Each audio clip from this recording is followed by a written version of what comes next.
आप लोगों के लिए वीडियो में प्रीपोजिशंस चैप्टर लेकर आया हूँ। यह 4-5 दिन का सेशन चलेगा आप लोगों का, कम से कम मैं बता रहा हूँ, चूँकि ये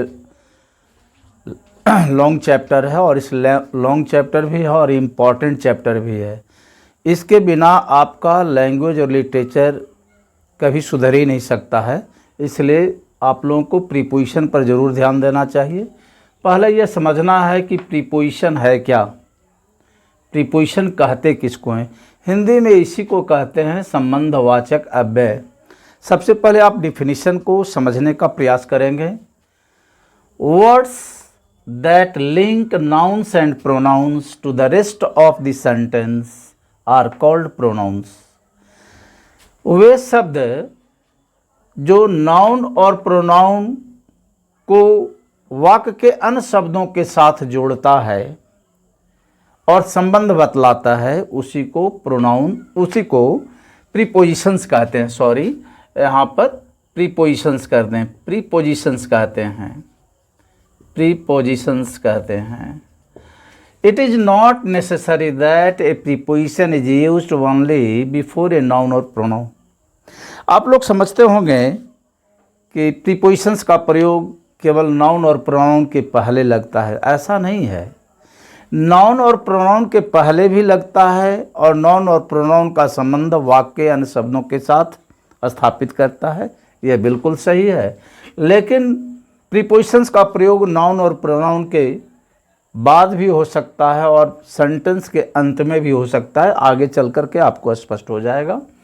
it can be used before a noun और प्रोनाउन एंड आफ्टर आल्सो। इसका प्रयोग जो होता है प्रीपोजिशंस का, नाउन के पहले या प्रोनाउन के पहले हो सकता है और इसके बाद भी हो सकता है।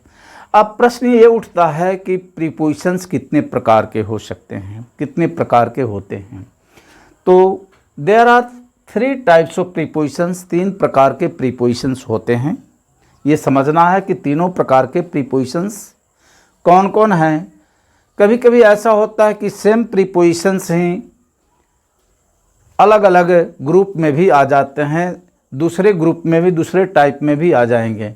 तो पहले आप देखें prepositions of place. Prepositions that tell us the place और position of something are called prepositions of place.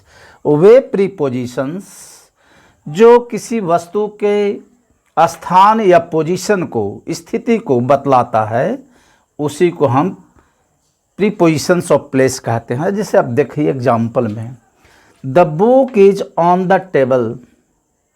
Here in this sentence, इस वाक्य में on is a preposition of place. क्यों? ऑन जो है प्रीपोजिशन ऑफ प्लेस है। देखिए, the book is on the table, पुस्तक टेबल पर है। द टेबल क्या है? स्थान है, उसके पहले आया और बुक का संबंध टेबल से है, माने बुक टेबल पर है, इसका मतलब बुक और टेबल में स्पर्श है, यानी एक दूसरे को टच में है। उसी ढंग से नंबर 2 में देखें, do you live in Japan. क्या तुम जापान में रहते हो? जापान क्या है? एक कंट्री है, एक स्थान है, उसके पहले इन आया। यू का संबंध जापान से है, कहाँ रहता है? तुम कहाँ रहते हो? तो जापान में। तो इस प्रोनाउन यू का संबंध जापान के साथ जोड़ दिया, do you live in Japan. अब देखें इसमें कौन कौन से प्रीपोजिशंस ऑफ प्लेस हो सकते हैं। On, in, inside, under, underneath, abroad, behind, above, across, against, around, below, by, between, etc are prepositions of place.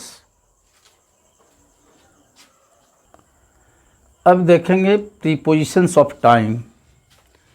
Prepositions that indicate when the action takes place are called prepositions of time.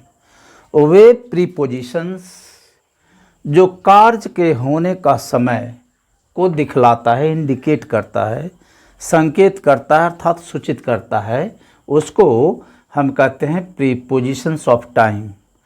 जैसे देखें, we will be there around 8 PM। Around का मतलब क्या, यहाँ around का मतलब लगभग हुआ गया। अराउंड माने लगभग। हम लोग लगभग 8 बजे वहाँ रहेंगे। We will be there around 8 PM। हम लोग वहाँ 8 बजे रहेंगे। तो रहने का समय को बता रहा है 8 PM, इसलिए अराउंड जो हो गया प्रीपोजिशन ऑफ टाइम हो गया। जैसे देखें, I have lived in this house for 6 years। मैं इस घर में 6 वर्षों से रह रहा हूँ।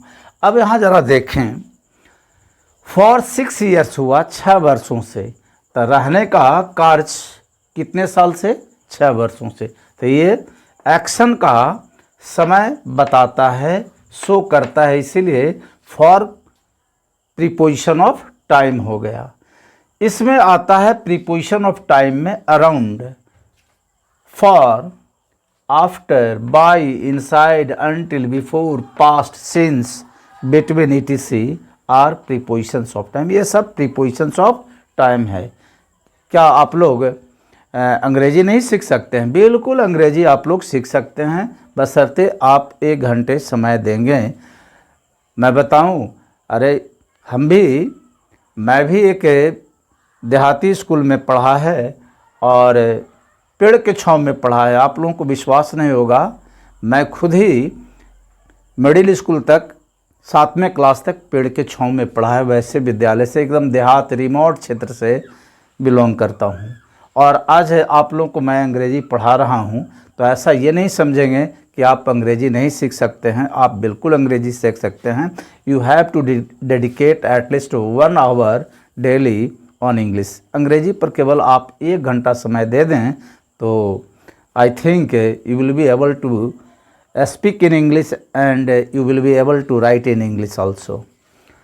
अब जरा देखें prepositions of movement. Prepositions that show movement are called prepositions of movement. वे प्रीपोजिशंस जो गति बतलाता है उसको हम, वैसे प्रीपोजिशंस को हम प्रीपोजिशंस ऑफ मूवमेंट कहेंगे। जैसे देखिए, I moved to London in 2008।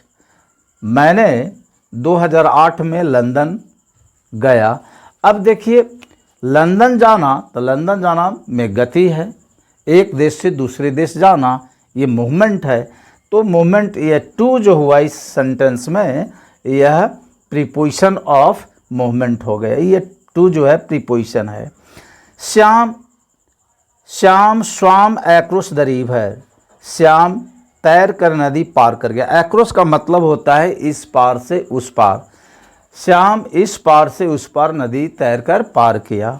तो यह एक्रोस जो है आपको प्रीपोजिशन ऑफ मूवमेंट हो गया। तो प्रीपोजिशन ऑफ मूवमेंट में टू, एक्रोस, इनटू इत्यादि ये सब आते हैं, है ना। मैं समझता हूँ आप लोगों को यह फर्स्ट सेशन है प्रीपोजिशंस का और ये आप लोग भली भांति समझ गए होंगे।